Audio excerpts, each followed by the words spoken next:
E aí, rapaziada, como é que vocês estão? Eu estou aqui com mais um vídeo pra vocês no seu menu de crack. E hoje nós vamos ver mais um vídeo do Mauro César falando sobre o quê? Sobre o quê? Sobre o estádio do Mengão, rapaziada. É isso mesmo. Parece que a diretoria, Rodolfo Landim e companhia já estão com a mão na massa, com o projeto na mão pra sair do papel e parece que é realidade, rapaziada. Parece que eles já estão se organizando, parece que eles já estão esquematizando um projeto concreto para o estádio do Mengão sair.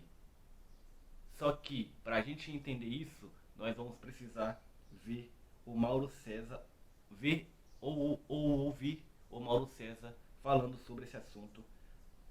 Para quem não sabe, o Mauro César é um jornalista bem conceituado do mundo da comunicação, entendeu? Ele sempre traz notícias verídicas, concretas e sem nenhum tipo de, como que eu posso dizer, fake news, tá? Mauro César só vem com notícias maneiras, com notícias que condiz com a realidade. Ele não é desses jornalistas que fazem de tudo pra ganhar like. Não, ele não é assim. É um jornalista sério. Então, chega de enrolação, vamos pro vídeo, porque tá sensacional. E pra gente poder entender como é que vai ser feito esse estádio do Flamengo. Vamos lá, rapaziada. Vou colocar o áudio dele aqui, tá? Não vou poder colocar imagens, porque eu tentei subir esse vídeo com imagens, mas não deu certo. Então a gente vai colocar aqui com o áudio, mas vai dar pra ouvir e vamos lá. O projeto de urbanização ali, de revitalização, né, da região do Porto, né, a Prefeitura do Rio desenvolveu o projeto Porto Maravilha, né, e para isso foi fundado um fundo de investimento imobiliário com esse nome. O cotista desse fundo, né, é o FIFGTS, que é o Fundo de Investimento do Fundo de Garantia por Tempo de Serviço. E ele aplicou ali cerca de 5 bilhões na operação, financiou obras como a demolição do viaduto da perimetral, construção dos túneis que ali foram criados e tudo mais. A prefeitura ela aportou propriedades imobiliárias na região com CEPACs, que são certificados de potencial adicional de construção, e com isso valorizando ali aqueles terrenos. O planejamento, né, mirava uma rentabilização desses ativos, mas a conjuntura econômica foi muito ruim, desfavoreceu e acabou frustrando esse projeto. O Fundo de Investimento Porto Maravilha deveria remunerar o Fundo de Investimento FGTS, e isso não ocorreu como se esperava, e os prejuízos acumulados passam aí, segundo relatórios, de 4,2 bilhões. O próprio patrimônio líquido do fundo hoje vai em torno de 730 milhões de reais. E esse fundo é que detém o controle do terreno do gasômetro onde o Flamengo quer construir o seu estádio. Esse é o ponto. Ou seja, o Flamengo quer construir o seu estádio num terreno está envolvido numa operação deficitária. Ou seja, tudo indica que venha a ser interessante para eles, que detêm o controle dessas propriedades, vender, buscar parcerias, de alguma forma movimentar aquilo ali para que seja rentável, que até agora não aconteceu. E o presidente do Flamengo dizia nessa entrevista que pretende marcar uma conversa, uma reunião com o presidente da Caixa Econômica já para a semana que vem. O presidente da Caixa Econômica, ele assumiu apenas agora no dia 9 de novembro, né, com mudança de governo e tudo mais. Então, só agora no dia 9 que o presidente da Caixa tomou posse. Então, por isso, agora, essa preocupação do Flamengo já ter a oportunidade de com ele conversar. O Landim até disse que foi até a posse do presidente da Caixa Econômica. No governo anterior, do Jair Bolsonaro, antes da posse do Lula, houve até uma aproximação, o Landim contava nessa entrevista, com a Caixa Econômica, mas a Caixa Econômica queria uma espécie de um relatório que viabilizasse uma parceria, uma espécie de parceria do Flamengo com o fundo de investimento, enfim, de uma maneira que o estádio não seria só do Flamengo, ele teria um parceiro, teria um sócio. E isso foi totalmente vetado pelo Flamengo. O Flamengo não quer esse tipo de acordo, não quer parceria. Até o Landim chegou a dizer que isso drenaria o dinheiro do Flamengo. Isso está descartado desde o governo passado, e com esse governo do Lula continua também sendo descartado. Acontece que o Flamengo precisa não só convencer a Caixa Econômica, mas também o pessoal de uma empresa contratada pela Caixa, que é a Vinci Partners, que foi contratada para quê? para emitir pareceres sobre todas as decisões que venham a ser tomadas na Caixa Econômica. E assim a Caixa teria suporte, ou seja, estamos tomando essa decisão e a Vinci Partners ela concordou, ela aprovou a ideia, ela estimula a ideia. Então é convencer a Caixa e convencer o pessoal da Vinci Partners. Esse já é um desafio inicial que o Flamengo terá para conseguir o terreno. Tá? E sem aceitar parceria. O Flamengo quer ser dono do terreno. Tá? E aí vem a grande questão. Qual é a estratégia do clube? O clube entende que além desse terreno que ele pretende conquistar, existem outros vários ali que estão parados. Não tem atividade econômica, não tem nada ali gerando receita, gerando lucro nenhum. Então o que o Flamengo pretende? O Flamengo pretende se instalar no local, pagando um preço mais módico pelo terreno, e aí, comentário meu, de repente até ganhando o terreno, para que o Flamengo não falou em ganhar o terreno, eu que estou dizendo, tá? De repente até ganhando o terreno, eu não descarto a possibilidade da negociação e nessa direção. Para quê? Para tentar revitalizar aquela região, valorizando os outros imóveis a partir da instalação de um estádio de futebol que vai movimentar a região, onde nada acontece, está tudo parado, não tem nada lá. Até porque existe interesse também da prefeitura. A prefeitura constrói ali o terminal Gentileza, né? Então ali vai chegar o ponto final do BRT, que é um sistema de transporte coletivo do Rio de Janeiro, do VLT, que é o veículo leve sobre trilhos, que vem da região central do aeroporto Santos Dumont. Enfim, ali vai ter movimentação e ter um terminal. Então, havendo ali um estádio, havendo ali um centro comercial, atividade econômica, evidentemente a coisa prospera. E claro que o poder público também tem interesse nisso, é evidente que vai ter. Não quer que aquilo seja uma espécie de um mico. Então, a partir da reunião com o Carlos Antônio Vieira Fernandes, presidente da Caixa, o Flamengo vai tentar convencer a Caixa e a Vinci Partners de que é interessante para o fundo que detém o controle daquele terreno ceder o terreno ao Flamengo, digamos, por um preço mais módico. O Flamengo não faria um grande investimento no terreno, que, aliás, o Fabrício Kika, inclusive do canal O Mundo na Bola, que levantou essa questão, diga-se de passagem. Aliás, faça a sua inscrição no canal Mundo na Bola, lá você tem farto conteúdo sobre muita coisa sobre futebol e sobre estádio, em um lugar do mundo você vai encontrar. O Kika é o maior especialista no assunto. Então lá, inclusive, ele fez uma live, publicou conteúdo explicando toda essa situação, e ele até conversando comigo, me falava sobre a questão da valorização daquele terreno. O terreno não vale tanto dinheiro, não, segundo as apurações do Kika. E ele lá no canal dele explica isso direitinho, vale a pena você ir lá conferir. Mas de uma forma ou de outra, o Flamengo não quer pagar uma fortuna pelo terreno. E aí o Landim, ele cita como paralelo, como referência, como modelo, a rede de hipermercados Walmart, lá dos Estados Unidos, que também já veio para o Brasil e para outros países, né? Uma multinacional, mas que é muito forte no território americano. O Walmart, ele, desde que surgiu, ele instalou as suas lojas, suas enormes lojas, em trocamentos de duas rodovias, duas estradas, em pontos movimentadíssimos, onde passa muita gente.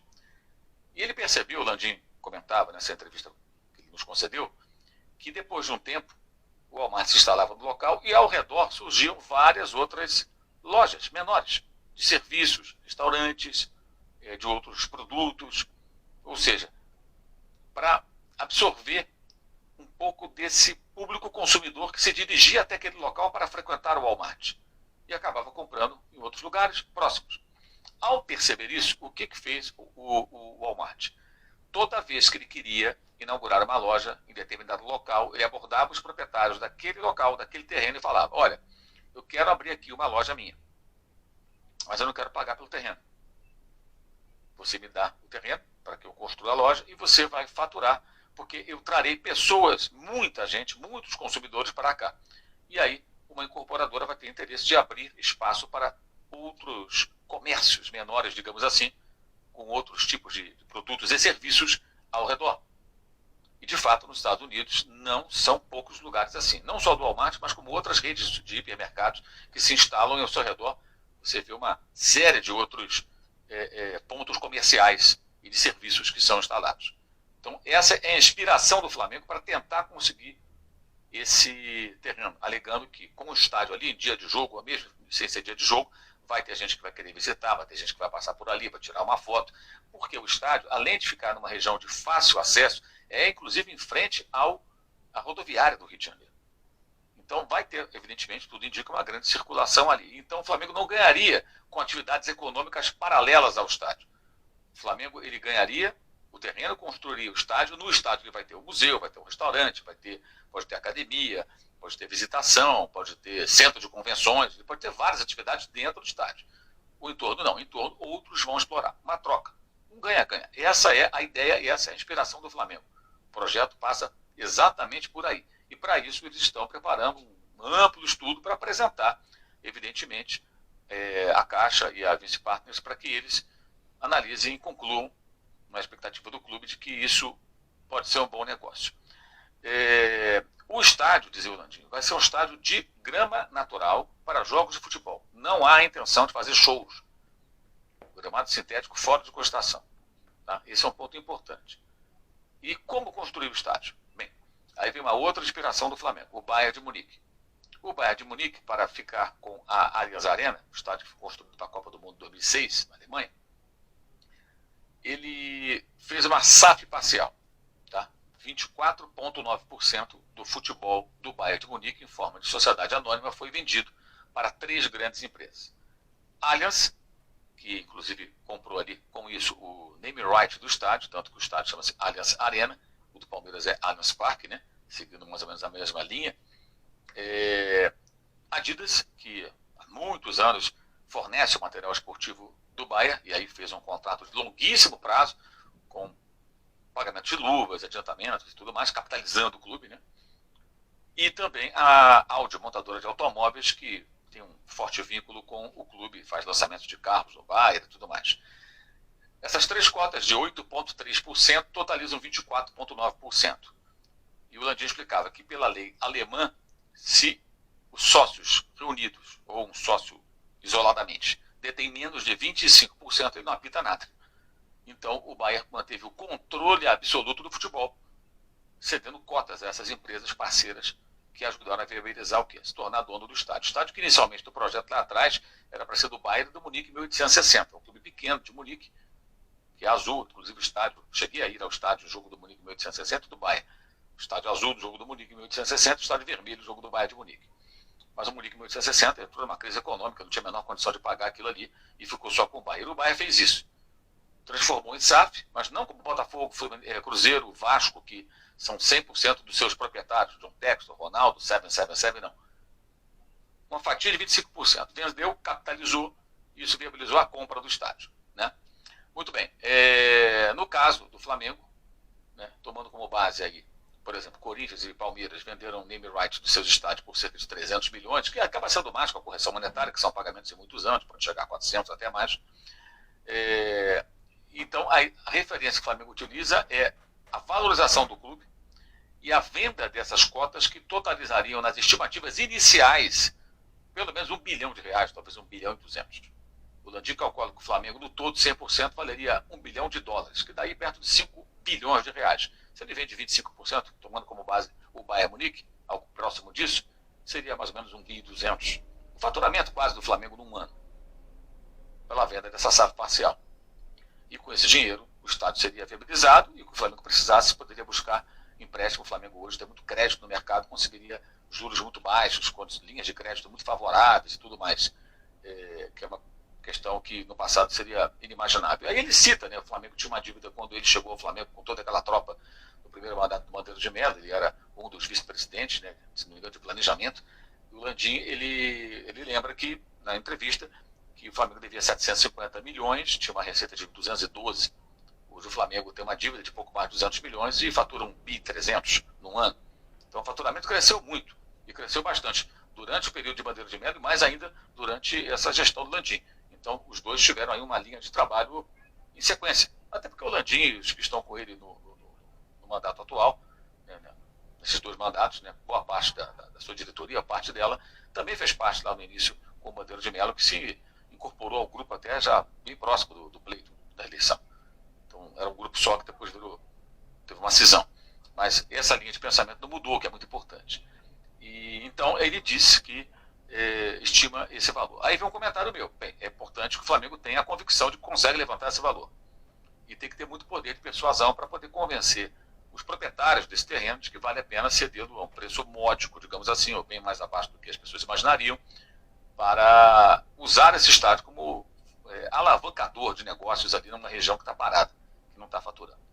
Então, o Flamengo tem, de fato, aí, como você está vendo, um projeto concreto para buscar o estádio. O plano está pronto e o Flamengo vai atrás. Eu diria que, depois de muitas especulações, agora nós temos algo concreto para falar.